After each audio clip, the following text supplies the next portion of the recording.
Hi అండి. Welcome back to our channel అండి. ఇవాళ చాలా టేస్టీ అయిన ఒక రెసిపీ ప్రిపేర్ చేసుకుందామండి. మనం చికెన్ ఆనియన్ పకోడా చాలా బాగుంటుంది. ఫస్ట్ ఇలా చికెన్ని ఇలా ఉడికిచ్చేసుకొని ఉప్పు పసుపు ఏమి అవసరం లేదండి, నార్మల్గా ఉడికించుకోండి. చిన్న చిన్న పీసెస్లో ఇలా చేసుకొని ధనియా పౌడర్, కారం, పసుపు, అలాగే అల్లం వెల్లుల్లి పేస్టు, తర్వాత సాల్టు, గరం మసాలా, సన్నగా కట్ చేసి పెట్టుకున్న ఆనియన్స్ ఇవన్నీ వేసేసి బాగా వాటికి ఇలా కోట్ చేసుకోవాలి. మనం ఆ ముక్కలకు బాగా అంటుకునేలాగా ఇలా బాగా కలుపుకోవాలన్నమాట. ముందుగా కొత్త వాళ్ళు మన ఛానల్ ఎవరైనా చూస్తున్నట్లయితే సబ్స్క్రైబ్ చేసుకుని నాకు సపోర్ట్ చేయండి ప్లీజ్. మీరు సపోర్ట్ చేస్తేనే కదండి నాకు మరిన్ని వీడియోస్ చేయడానికి ఎంకరేజ్మెంట్గా ఉంటుంది. ఇలా బాగా మిక్స్ చేసుకోవాలి. చూసారా, చాలా బాగుంటుందండి.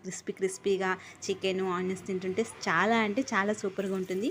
ఇప్పుడు ఆయిల్ పెట్టుకొని డీప్ ఫ్రై చేసుకోవడం. ఇవాళ అయితే మండే వర్షం అని పిల్లలకి హాలిడే ఇచ్చేసారు. చేసి పెట్టండి, చాలా అంటే హ్యాపీగా ఫీల్ అవుతారు. చాలా టేస్టీగా ఉంటుంది. వీడియో నచ్చితే లైక్ చేయండి, షేర్ చేయండి అండ్ సబ్స్క్రైబ్ చేయండి. Thank you. Thanks for watching.